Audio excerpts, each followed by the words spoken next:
Hello and welcome to Upstack America's Oracle EBS Financials Functional Training. My name is Bob and I'm the lead senior consultant for Upstack America. And with me today I have Victor, who is also a senior consultant. And today we are handling lesson 2 of the SLA. And Victor, please walk us through. Thank you, Bob, for the introduction, and welcome everybody to this lesson in our Oracle Financials Functional Training series.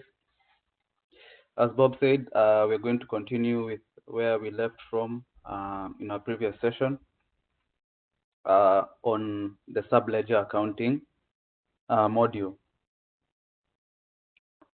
So in this session, I want us to discuss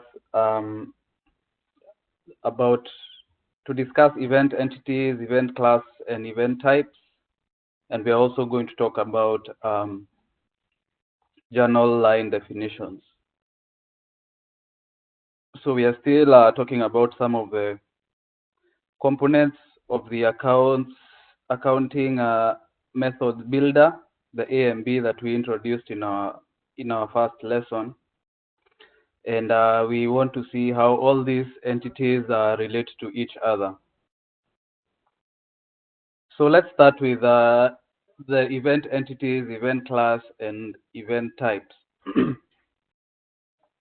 So just to backtrack a bit, we talked about the A and B in our previous session. We also talked about the subledger accounting method, which we said we associate with our ledger so that we can get our accounting convention. We said that subledger accounting method comprises all the application accounting definitions for the modules, subledger modules that we will be using. The other thing we said is that the account methods builder helps us to configure these features. For example, the application accounting definitions, okay? Which means that these are features which we can modify, all right? So the point that I am trying to make is that what do we configure these features around? We configure these features around what we are seeing on the screen, the event entities, class, and event types. So event entities, event class, and event types are predefined components of the account methods builder. So it is based on these entities that now we define the other features that help us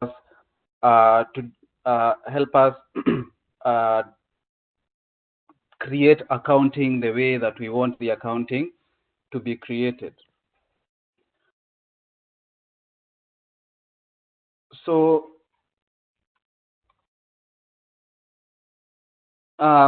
we are going to talk about journal line definitions, but so that we can have a clear understanding, let me just introduce it a bit, and then we'll go back to event entities, class, and event types. So application accounting definitions contain journal line definitions, okay? So starting from the top, we have a subledger accounting method, which defines the accounting for our whole implementation, all right? The subledger accounting method then contains application accounting definitions which define or which control how accounting is created for each module. Now, for each accounting application definition, it contains journal line definitions, all right? Journal line definitions are also configurable, okay? And journal line definitions are then mapped to this event entity, event class, and event types, okay? So that's just what I wanted to, that's the relation that I wanted to make. So journal line definitions are configurable, meaning we can make changes to them, but event entity class and event type are predefined. We will see why they are predefined because of generally what they are. So when we talk about event entity, event type, and event class, what are we talking about? Now, for instance, if we go to payables module, okay, the kind of event entities we might have are such as invoice. Okay, invoice is an event entity. Okay, so an invoice is a predefined feature, right? We know what an invoice is, and in Oracle we cannot change basically what an invoice is. All right. So that is the highest level of the hierarchy in these features that we are talking about.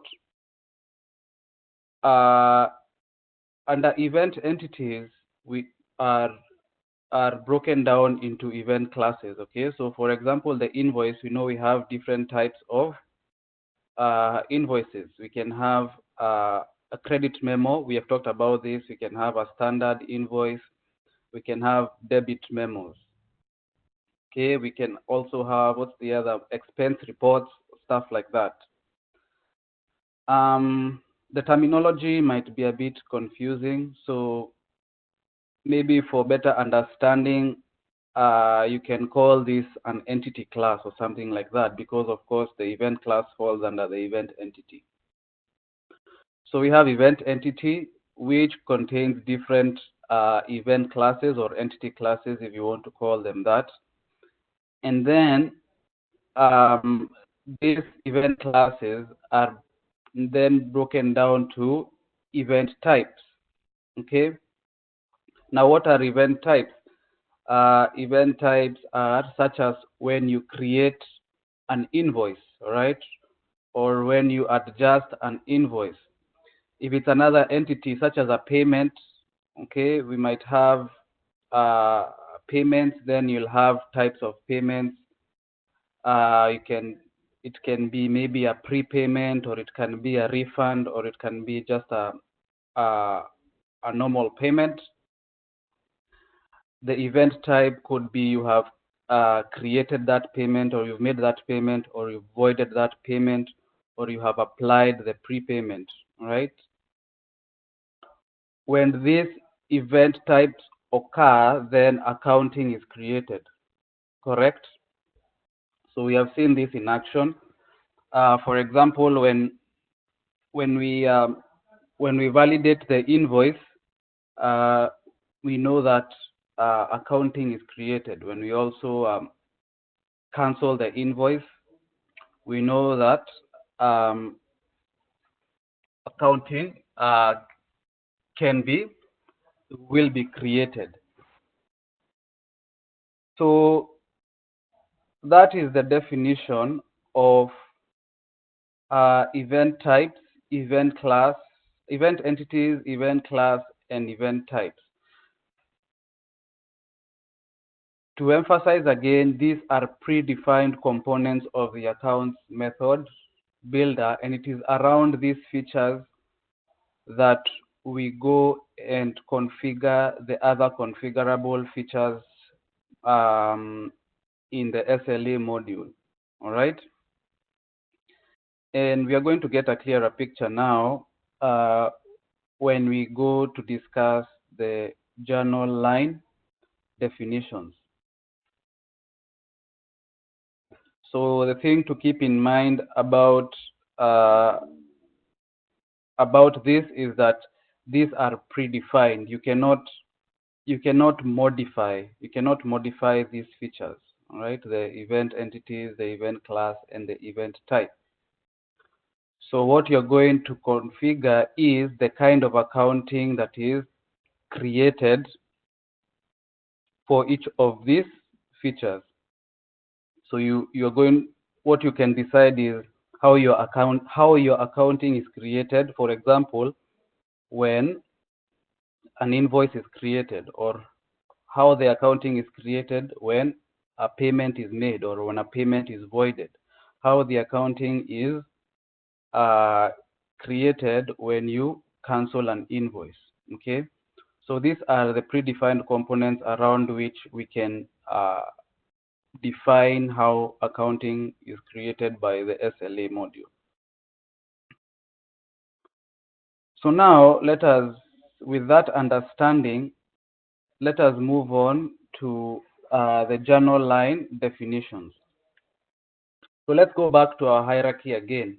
At the top, we have a subledger, accounting method, all right?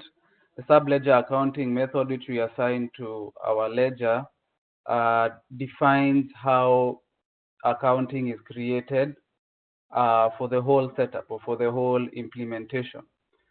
This is because the subledger accounting method is made up of application accounting definitions. Application accounting definitions define how accounting is created for each subledger module. So for example, Oracle receivables will have its own application accounting definition. Oracle payables will have its own application accounting definition, which determines how accounting is created within that particular module. Now, within each application accounting definition, we'll have journal line definitions, all right?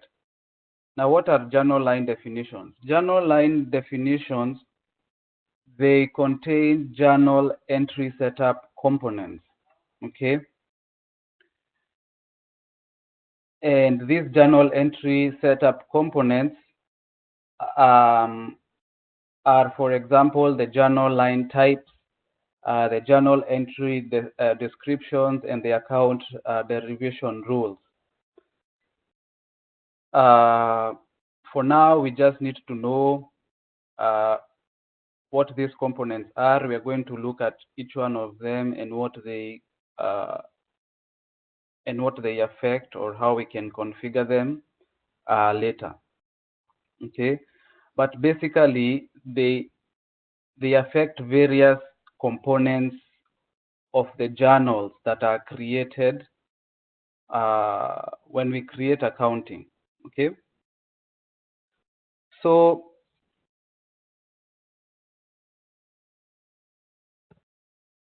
let's go back to the event type. For each event type, right, we know this, a journal entry is produced, right? And we have seen this in action. So we know, for example, if we validate an invoice, then we create accounting, one journal entry will be created.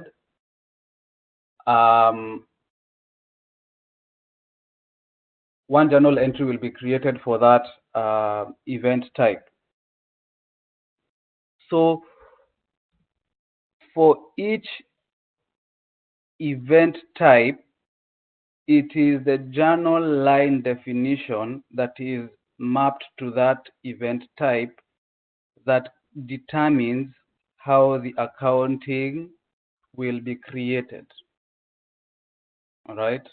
So let me say that again. The event type, for example, is that we have created an invoice and we have validated it, right?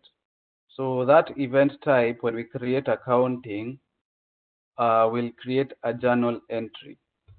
To this event type, which is a predefined component, we attach a journal line definition. That journal line definition is the one that we can configure, right? And that journal line definition now, which we can configure, is what determines how the accounting will be created for that particular event type.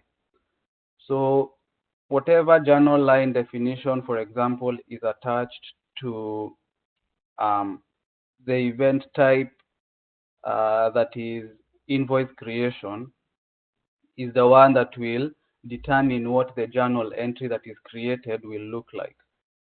All right. So the journal line definition is the configurable entity, while the event type is a predefined entity. And of course, as we have said, the journal line definition contains these features or these components, which also we can configure to determine how the accounting is created.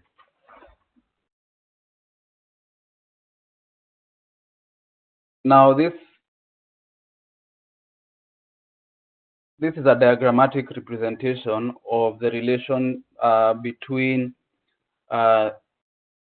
those features. It contains the journal line definition and its constituent features and what they affect in every journal. Now, remember, we have said that each event type produces one journal entry. Okay. So how that journal looks like is determined by that journal line definition.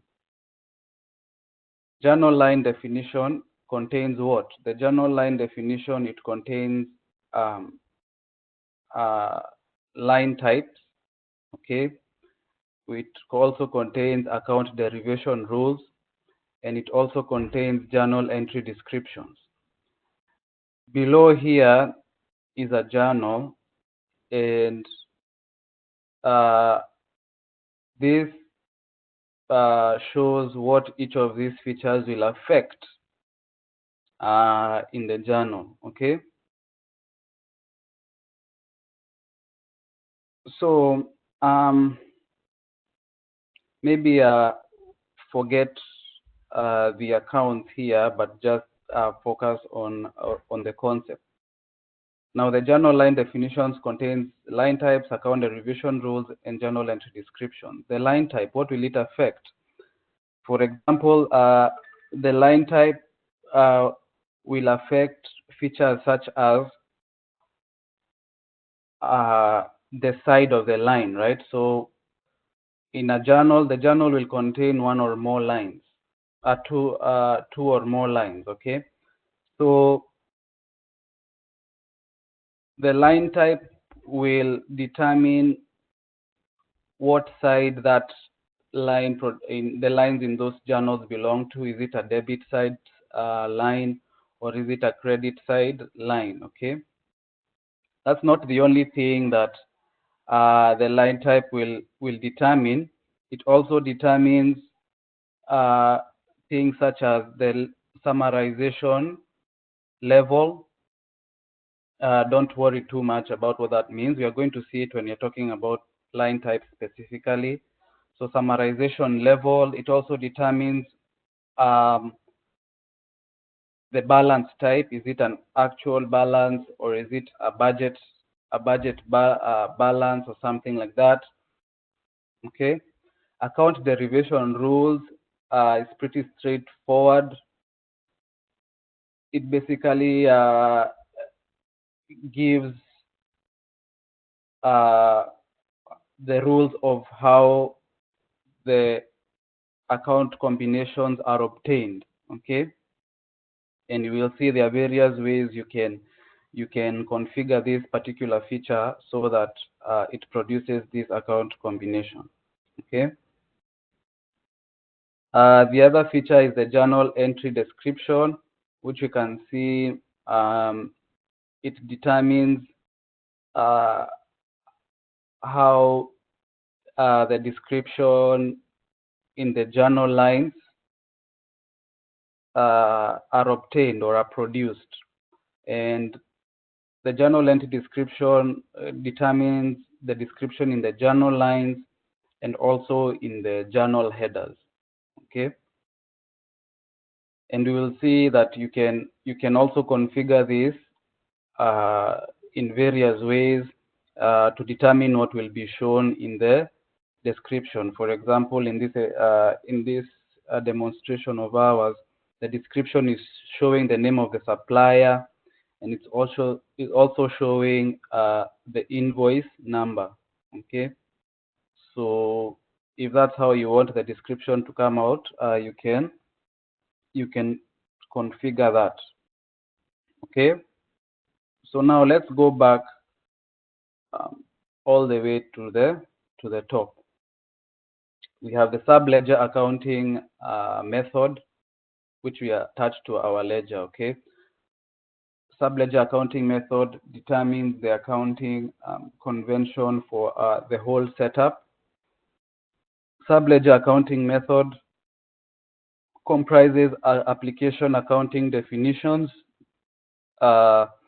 which are what determine how the accounting is created for each particular module.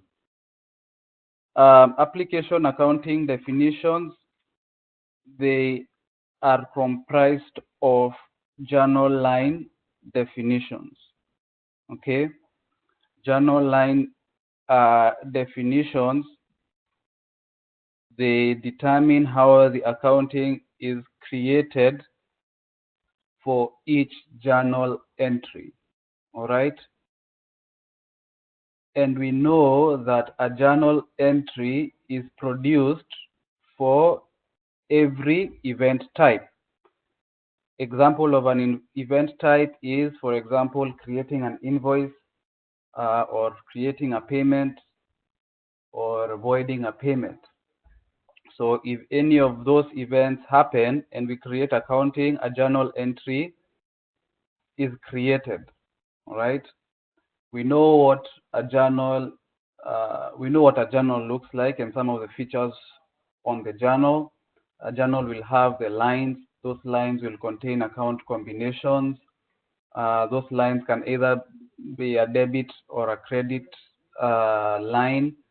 Those lines can have descriptions accompanying them. Okay, so whatever determines those features on the journal is the journal line definition, which is mapped to that particular event type. Okay, and we have seen that under that journal line definition, we have these features which determine all those peculiarities we have mentioned about the journal. For example, which side the line is it a debit or a credit line? What will appear in the description, and of course, which accounts will be used for that particular for the lines that are going to be in that journal. Okay, so I'm doing this because there are a lot of terms and features which you have to keep track of. So that's why I keep repeating, so that you can understand that hierarchy and how all these features are related. And that is, I think, the best way to do it, so that you don't lose track, because it's easy to lose track in all these terms that we are describing. Okay, so anyway, we have achieved what we wanted to discuss for this particular lesson. So Bob, unless you have something to add, that's a good place to end this session. All right, thank you. Thank you.